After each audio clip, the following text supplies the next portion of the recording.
Baik, kita mulai lagi penerjemahan Alkitab kita minggu ini, saudari. Temanya masih sama dengan minggu lalu, melihat cara dan tujuan Tuhan menurut Injil Markus. Dan ini adalah bagian kedua, saudari. Langsung aja. Dan minggu lalu kita sudah tahu bahwa Injil Markus terbagi dari 3 bagian, 3 section. Ya, dari pasal 1 sampai pasal 8 itu berbicara tentang deklarasi, yaitu raja baru telah tiba, kerajaan baru telah datang, otoritas baru telah dinyatakan. Kemudian bagian terakhir pasal 11 sampai 16 bicara tentang karya Mesias, saudari semua. Oke? Dan di bagian tengahnya, kalau kita melihat ini juga banyak sekali dalam Alkitab yang disebut kiastik, gaya kiastik, di mana bagian tengah itulah yang sesungguhnya yang mau diperlihatkan, ditekankan. Bagian tengahnya adalah peristiwa ini dari minggu lalu kita tahu, yaitu 3 kali Yesus memberitakan kematiannya, dan ini ditaruh dalam 2 kejadian, yaitu penyembuhan orang buta, satu di Betsaida, satu di Yeriko, yaitu Bartimeus, saudari. Ya, kita mau fokus di sini karena ini menjadi penting. Minggu lalu kita belum bahas di sini, sekarang kita ngelihat pada bahasan di sini. Oke? Dan di antara kedua kejadian ini yang mau diperlihatkan oleh Tuhan adalah tentang iman. Karena tanpa iman tidak ada satupun yang berkenan di hadapan Tuhan. Oke, seorang hamba melakukan sesuatu, hati hamba harus melakukannya dengan iman.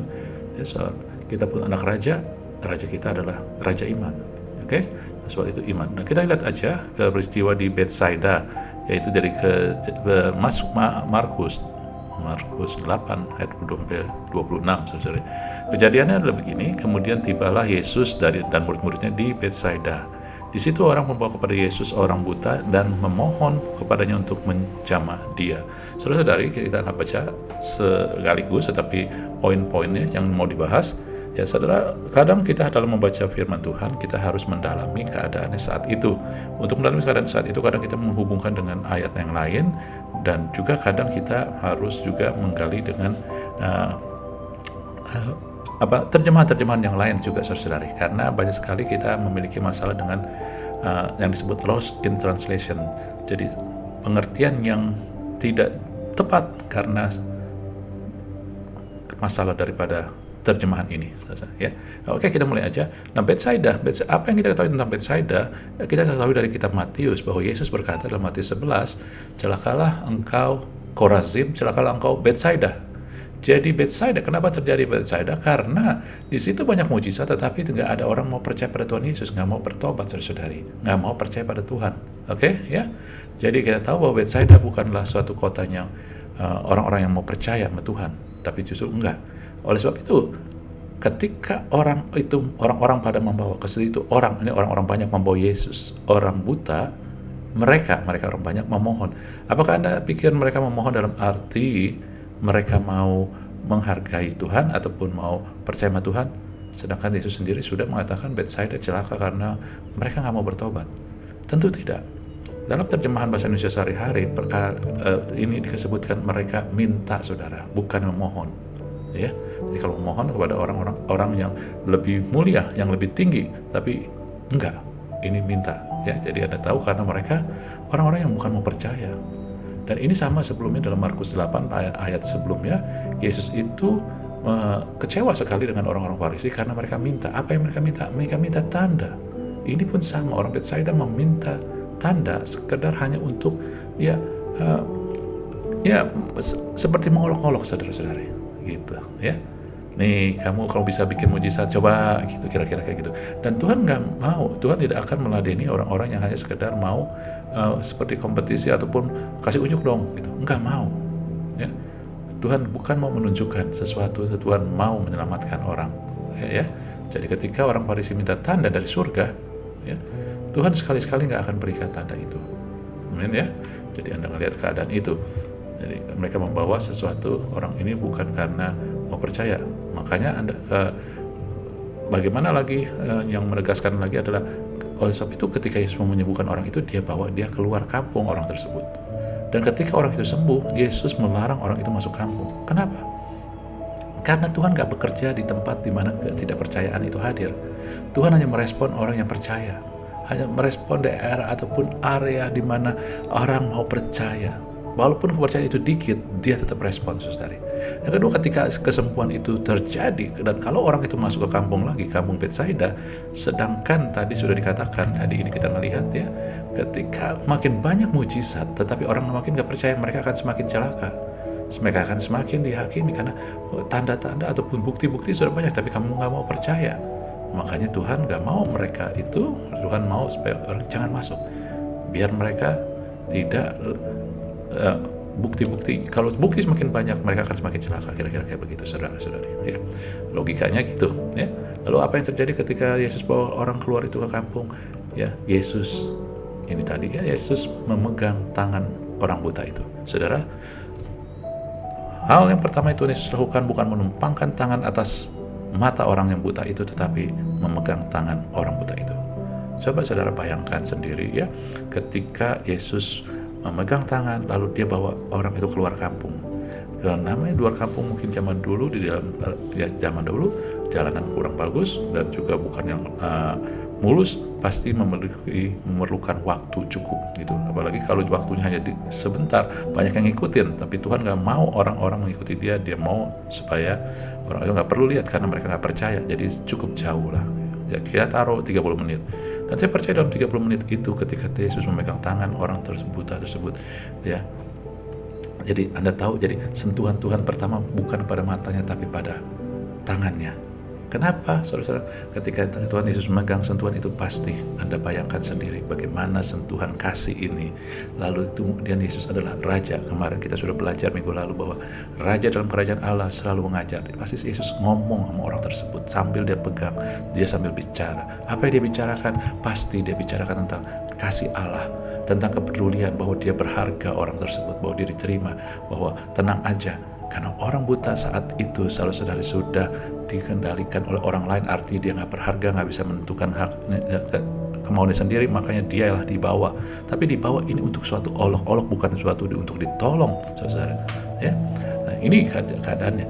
Jadi Anda lihat sendiri bahwa Tuhan melihat kebutuhan paling dalam orang tersebut, bukan dimulai dengan matanya, tetapi jiwanya. Tuhan sedang memulihkan jiwanya, rasa harga dirinya, rasa bahwa dia perlu dikasihi, dia dipedulikan, dia diterima. Amin, saudara. Ini yang terjadi. Dan kemudian ini yang luar biasa, hanya dalam kitab Markus lah ditulis kejadian ini, di penyembuhan orang Betsaida. Dan penyembuhan di Betsaida ini adalah penyembuhan yang bertahap, orang bilang 2 step, 2 langkah. Karena ketika Yesus pertama kali menyembuhkan tidak langsung, tapi dia hanya melihat samar-samar, kemudian Yesus menumpangkan tangan lagi. Dan pertanyaannya, apakah Anda pikir Yesus tidak sanggup menyembuhkan orang dalam 1 kali jalan, sedangkan untuk membangkitkan Lazarus yang mati aja, satu perkataan aja yang keluar. Untuk menyembuhkan orang yang sudah 38 tahun lumpuh, dia hanya mengatakan bangkit anak kecilmu. Gak perlu 2 kali, saudara. Jadi pasti ini punya tujuan, saudara. Kalau melihat pada nilai atau bukan nilai, saudara, ya reputasi Tuhan Yesus, mungkin kalau Yesus menyembuhkan 2 kali akan membawa reputasi yang jelek sama dia, wah kuasanya kurang. Tapi saudara ngelihat ya, manusia kadang hanya melihat hasil akhir, Tuhan justru melihat yang lebih daripada itu.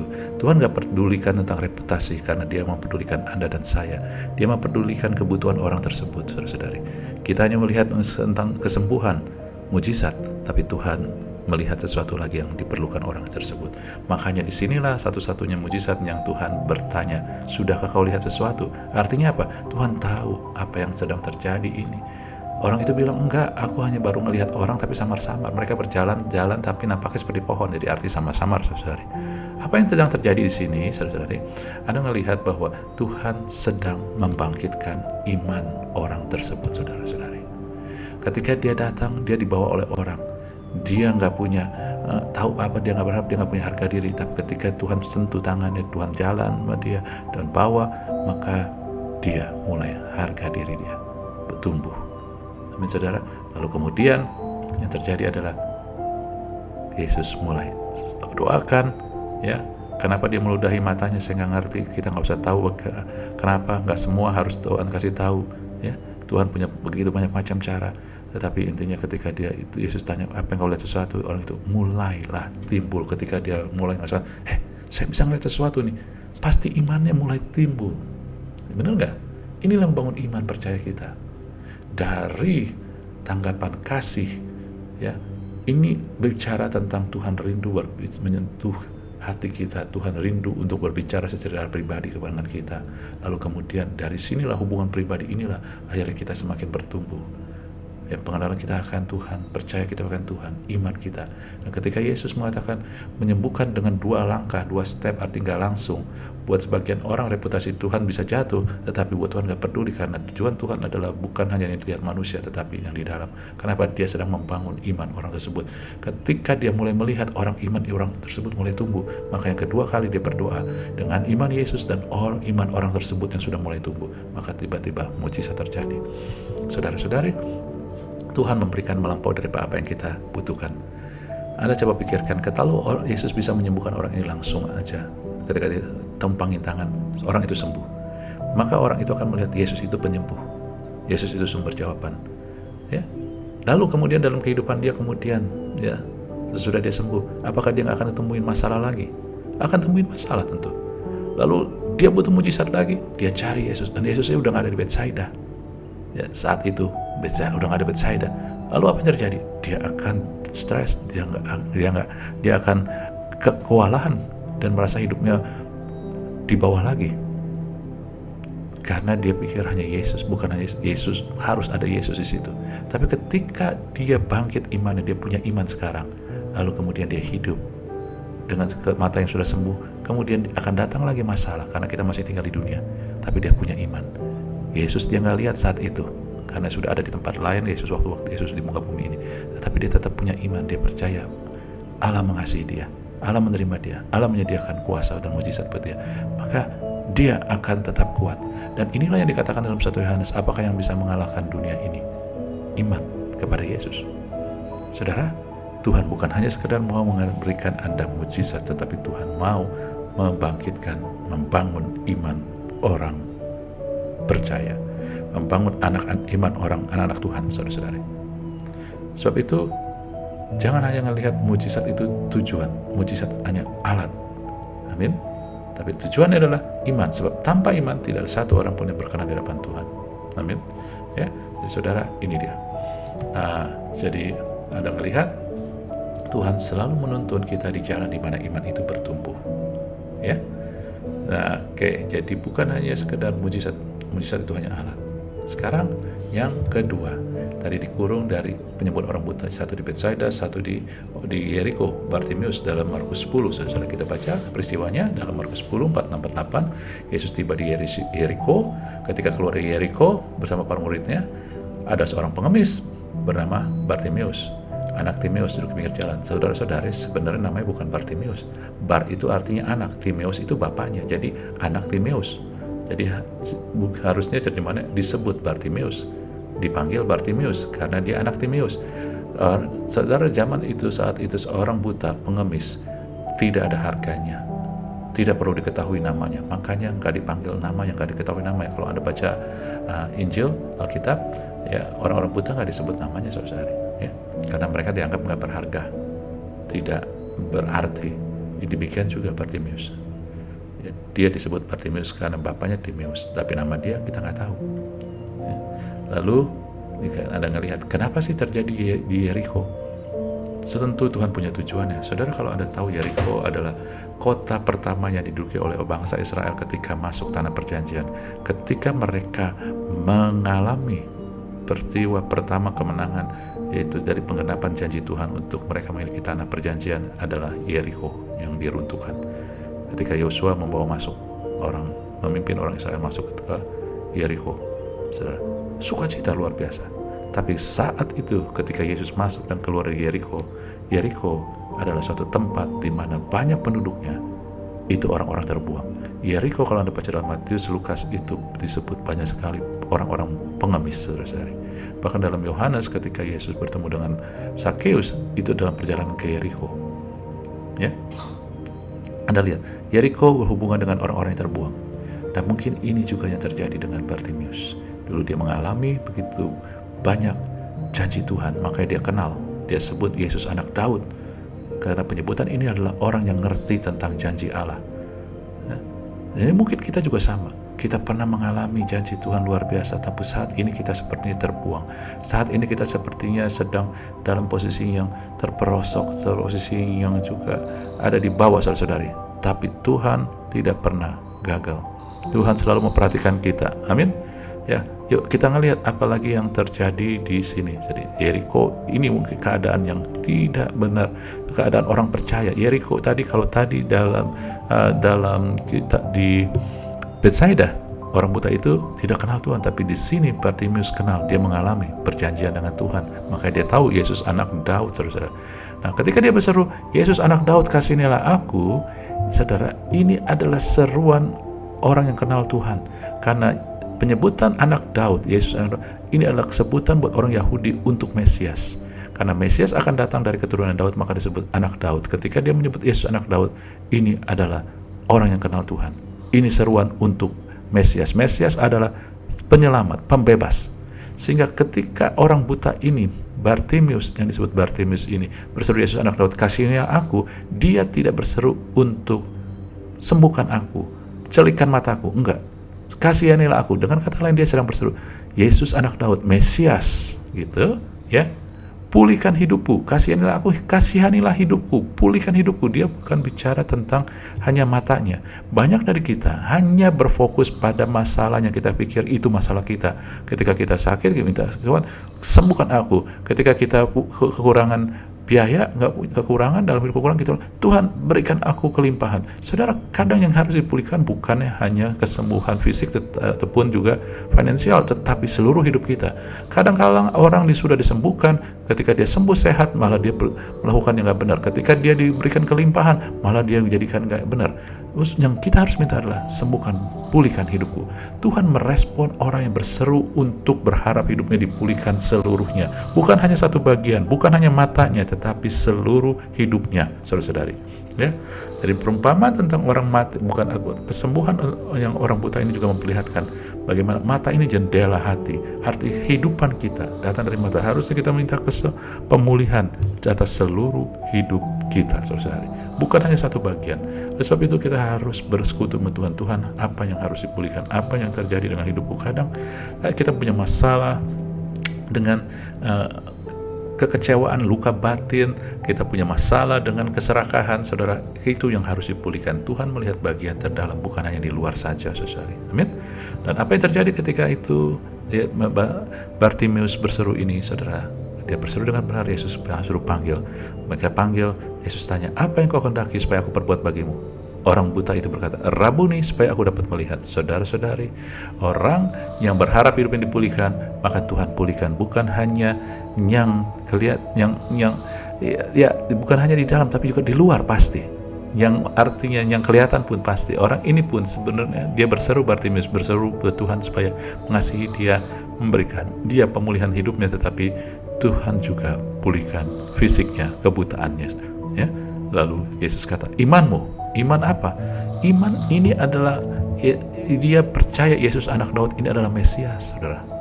Dengan kata lain, ya, Mesias ini tadi sebelum minggu lalu kita lihat Mesias adalah karya dari hati hamba. Karena Mesias, ya, buat Yesus, seorang hamba, ya, hati hamba adalah memberi, melayani, berkorban.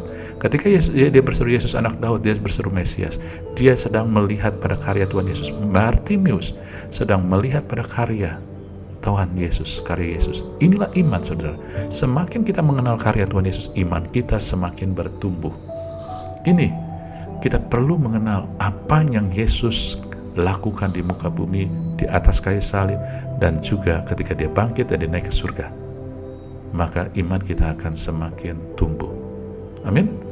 Jadi dari sini kita ngelihat dari minggu lalu, kita udah tahu bahwa Matius dan Markus kita harus melihat dalam satu kesatuan. Matius melihat Yesus sebagai raja kerajaan Allah, kemudian Markus melihat Yesus sebagai hamba, memiliki hati hamba. Seorang raja dalam kerajaan Allah memiliki hati hamba, maka kerajaannya diteguhkan. Demikian ya, kita juga anak-anak raja. Lalu kemudian juga dari hari ini kita melihat, ya, bahwa hati hamba, ketika kita mau melayani, kita akan melihat lebih jelas bahwa kita adalah anak raja, anak Allah yang dikasih, didengar, ditopang dengan kuasa yang tak terbatas, memiliki kelimpahan. Hari ini kita belajar bahwa Tuhan merespon iman. Sebagai hati hamba, seorang yang memiliki hati hamba harus memiliki, membawa iman kepada kehidupan kita, sesuatu yang berhubungan dengan Tuhan, sehingga dan punya hubungan dengan Tuhan. Ya, lewat hubungan inilah kita terus mau dituntun sehingga iman kita semakin bertumbuh. Jadi tujuannya semua adalah iman. Tuhan merespon seruan orang yang berhidup yang mau dipulihkan, ya, bukan hanya sebagian, dengan cara dia mengenal karya Tuhan Yesus. Dan mengenal karya Tuhan Yesus akan menumbuhkan iman, saudara-saudari. Jadi Anda sudah melihat cara dan tujuan Tuhan dalam kitab Markus lebih menekankan kepada melayani, hati melayani, di mana kita bisa bertumbuh iman kita. Itu dia. Jadi akhirnya saudara-saudari, ini juga bonus ya. Ketika Anda baca tentang dari Matius 8 sampai Matius 10, cerita orang buta di Betsaida dan di Yeriko, Bartimeus, maka ada suatu perkataan Yesus yang sering bergema, yaitu, apakah yang kau kehendaki supaya aku perbuat bagimu? Saudara, ada 5 macam orang yang Tuhan Yesus temui. Orang Farisi, dia minta, Tuhan kasih tunduk tanda dari surga. Lalu orang di Betsaida, Tuhan coba kasih unjuk mujizatmu, kamu mau tahu gitu ya. Terus tetapi Bartimeus, Tuhan aku butuh kasih karuniamu. Apa yang kamu perlukan, kata Tuhan, aku butuh kasih karunia untuk memulihkan hidupku, ya, karena engkau adalah Mesias ya. Kemudian orang buta di Betsaida, Tuhan aku mau, ada orang yang mau menerima aku, ada orang yang mau peduli aku, ada orang yang mau mengasihi aku. Yesus berikan, dan Yesus kasih bonus kesembuhan matanya. Sama juga dengan Bartimeus. Tetapi ada lagi kelompok yang lain, yaitu murid-murid Tuhan Yesus saat itu, saudara ya. Saat itu apa yang murid-murid jawab ketika Yesus tanya di dalam Markus 10, 36, 37, apa yang kamu kehendaki perbuat? Murid berkata, perkenankan kami duduk dalam kemuliaan-Mu kelak, yang seorang di sebelah kanan, seorang sebelah kiri. Ini bicara apa? Posisi. Ini bicara apa?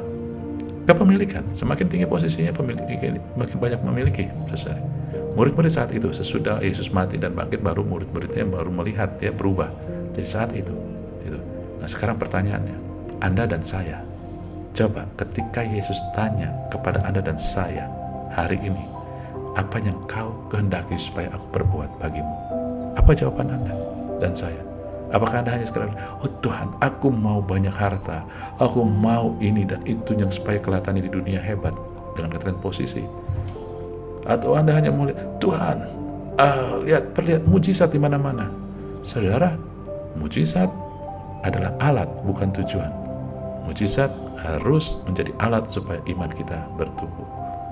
Apakah Anda hanya melihat, Tuhan kasih tanda terus? Atau Anda mau seperti Bartimeus, Tuhan pulihkan hidupku seutuhnya. Tuhan, aku mau Engkau dekat dengan aku sehingga aku tahu aku diterima, aku dipedulikan, aku dikasihi. Saudara, jawabannya pada kita. Mari, Tuhan mengundang kita semua. Demikianlah kita minggu ini. Tuhan memberkati kita semua. Amin.